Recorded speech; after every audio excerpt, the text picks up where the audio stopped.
got this pop-up tent over here on this car. I wanted to ask this dude if he got colded out, man, because it gets really cold out here at night.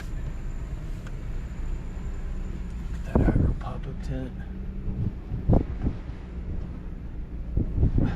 It's wild. It's one way to do it. Then again, why not just sleep in the back of the car, man? So, China hat, man. Season's coming in for a landing.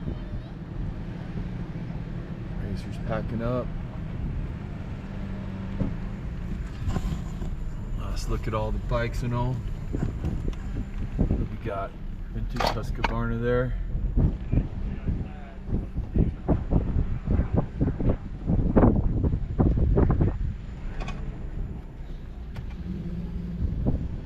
Probably be a while before I make it back out here.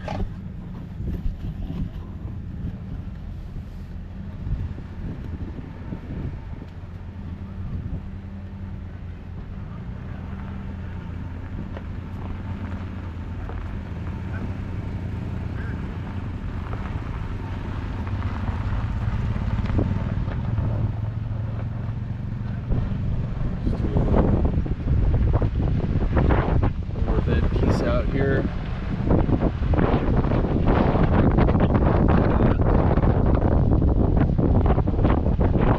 A lot of these people won't be back here in China until I guess, well, this race got postponed, so it's going to happen again in April, which is in a way right around the corner. We just get through winter and we're right back out here. But I doubt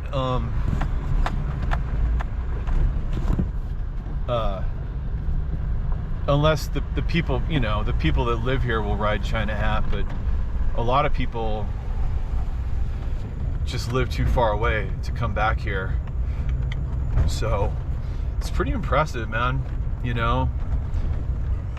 These people do the circuit, you know, which is cool. There's like about 9 races on the summer circuit for the lower Northwest circuit up here. I believe it's just Oregon Motorcycle Riders Association, the OMRA race series. So I just always think about how to practice for this. I mean, I saw people from out of town that were just flying by, and it just trips me out how they could be so in shape for this. It's insane, you know. But then again, I didn't really see them because the amateur classes in that are we're just working with each other. We're not near the AA or the expert people. So, I mean, yeah, I wasn't able to actually see how the AA expert people were handling it out there. And I would just be so curious to see, you know, like how tired those guys get, how they practice for something like that. Do they ride tracks? You know, do they do motocross also? It seems like riding on a track is a good way to just kind of stay in shape, but not a lot of people live near tracks. We have a track in Christmas Valley, but I mean, I know those AA guys and those expert dudes were hauling ass out there. I wish I could have witnessed it, man.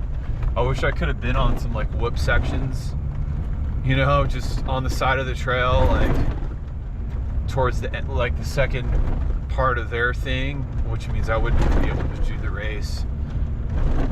It would just be amazing to see how like 70 miles in, like what their status is, like how they're handling shit. So when I was 70 miles in, I was like whooped. There was literally there was whoops that were like this kind of gravel stuff, like loose whoops that were, it was just terrible. I couldn't do anything through them, man.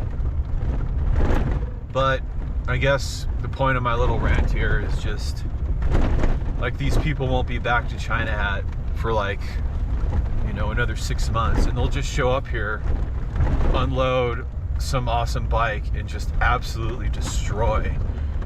And I'm just curious how, just what they do, man. I mean, they don't only ride dirt bikes, they have to work. There's nobody out here that only rides dirt bikes. No. You know, all those guys have to have jobs and shit, so I mean, you would have to ride like every single weekend to stay up on it like that, you know? I mean, you would have to put so much time into it to haul ass for 100 miles. It's crazy, you know? So I don't know. That's mostly, I mean, other than, you know, I mean, like I was in an amateur class and I stayed on my minute, and the same, like, no more than 4 riders passed me, and they were the same dudes. So they were good, you know, those guys were good. I mean, anybody that goes by me, you just wonder like what they do to practice. Do they live here? Do they come riding out here? Do they live in the valley where there's not a lot of desert options? But there's really good riding over there too. There's not whoops over there though, you know? That's really what trips me out is how riders from out of town train for whoops. This China Hat race might be the only one on the circuit that has gnarly whoops for a long time. All the other events, you know, like really good trails, super hard technical, no whoops. Like that's only happening out here in China Hat in the desert. I don't know, maybe there's like another ISDE on this like circuit or whatever. So, yeah, I mean, as far as I can tell, the only way to train for whoops is to ride like all the time. That takes a lot of time. You know, like I'm kind of unique in that I don't have a family, you know, like I don't have to give my time to anybody. So if I want to practice for something like this, I have all the time to do it. It's up to me to get out and do it, and that's fine. But the dudes that have families and stuff, that must be really hard, you know, just to kind of work around that. So, you know, respect to those dudes for still holding it down at home and stuff, but like sticking to a gnarly like training regimen, like I almost think like once you sign up for this, you almost have to know how many days that you're gonna have to ride. So like I started ramping up for this about 3 months ago. I started just coming out every week about 3 months ago. Yeah, my whole regime started. I mean, I was riding a little bit over the summer, but like rides dedicated to get ready for this started about 3 months ago. That's kind of a long time.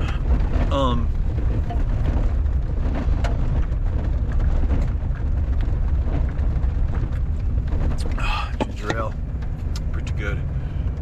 That's kind of a long time. That's riding pretty much every weekend for 3 months, sometimes both days. And I barely survived that, you know.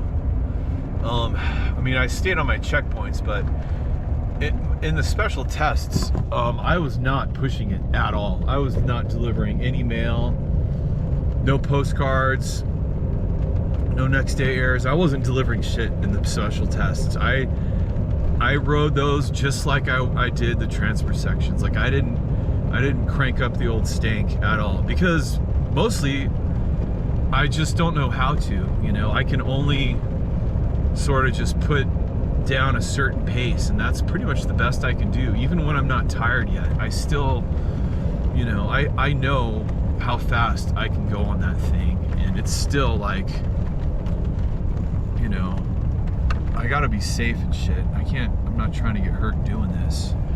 Do I think I can get better at riding dirt bikes? Yeah, I think I do. It's almost like, it's almost like a physical, it is a physical thing. It's like, it's just, you just have to train for it because it's so physical, you know? So, I mean, you learn the techniques while you're practicing, but you're also like building your muscles. You know, it's very physical. But even if I were to ride every weekend for the next 6 months, yeah, I mean, anybody would get better, right? Anybody. I'm not going to do that, you know? I mean, I got, you know, everybody has other shit they have to do, but I dedicated a lot of time to surviving this China hat race. And I made my goal. I stayed on my minute, you know?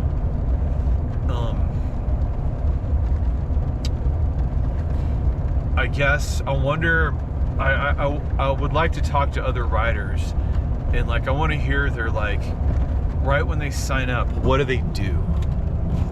Like, what do they do? Do they just know they're going to have to ride a certain amount? I mean, depending on what class they're in. It'd be really interesting to talk to, like, you know, a AA guy, an expert guy, an amateur guy, like somebody from each class that, like, I mean, even a lowly amateur like me. Like, once you sign up for this, you know, you want to do it. You want to get your money's worth. You want to run your race. So, it would be interesting. I would love to do a couple interviews with people that do this, but it's tough. I want to do that at RC races too. I would really enjoy, like, writing out some questions and just talking to some dudes, you know, like how they prepare, and just do some interviews. I think that'd be fun. I would really enjoy that. I would really enjoy writing out some questions. Once I get to know a person, I think I'd be really good at knowing what to ask them. I think that'd be a fun thing to do. But I can do that, but the thing is, I'm also participating in the event as well. Like, I'm also a racer at these things, so it's hard, you know, to try to turn in a bit of journalism when you got to get your bike or your cars ready. It's just really tough, you know. I always want to try to put the camera on some dudes up at RC and stuff, but we're just too buried in our cars. I don't know, just that window, it's just really small at a race. Like, mostly your head down, and you're just concentrating on what you have to do to survive out there. When I was pulled over at the checkpoints, I showed up at each one about 5 minutes early, so that was cool. But I wasn't trying to talk to anybody. I really wasn't. I wanted to just kind of stay quiet, stay in my own zone and stuff, and I did. But I don't know, maybe camping out there'd be opportunities to talk to some dudes. I mean, I'm camping at RC races too. There's lots of opportunities there. Look at this. Isn't that cool? No Country for Old Men, man. Last one for a while, boy. Get in the scenery now, man. It's beautiful out here. Yeah, no, I would really enjoy that. Just how people, like, prepare for this.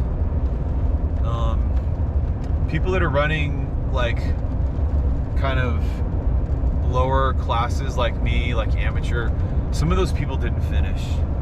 Some of them said screw this, and, like, some didn't finish. I would like to talk to people that actually put a plan together and actually finished. And I know some people like that. So maybe, I don't know, I can reach out to somebody and, like, try to do, like, just like an interview or something. But, you know, just what goes through someone's head. Like, when I signed up for this, man, it became a job. like preparing for China Hat became a job. I was coming out here, I was clocking in, you know. I was still like riding with my buds and everything, but my riding was like, I got to get as much seat time in as possible to prepare for this. Like and I like that. I like that edge. I like that edge. It's like you sign up for this and then it's like, what are you gonna do about it? You know? And so I knocked on as many doors as I could for the last 3 months and went riding everywhere. And not all these rides were like, all right, I gotta train for China Hat, so we gotta do this. I just wanted to ride, and I got plenty of practice in riding all over the place. That was my like attempt at trying to just, you know, ride as much as I could. And that's what I was prepared to do. And I would say it worked. I mean, it was a lot better than coming out here by myself every weekend. There's no way I could have done that. Plus, it's kind of yonder too. Coming out here is kind of far. So, I mean, I probably made it out here about 5 times before this race in the last 3 months. In this general area anyway. And then I would be riding like at other places and stuff. We got a lot of spots here in Central Oregon, OHV areas and stuff. So the riding is everywhere, dude. It's everywhere. You know? Well, I don't know. I could keep talking. I like doing that. But I'm about to get on Highway 20 here, so let me put down the camera, go get something to eat, and chill out for real.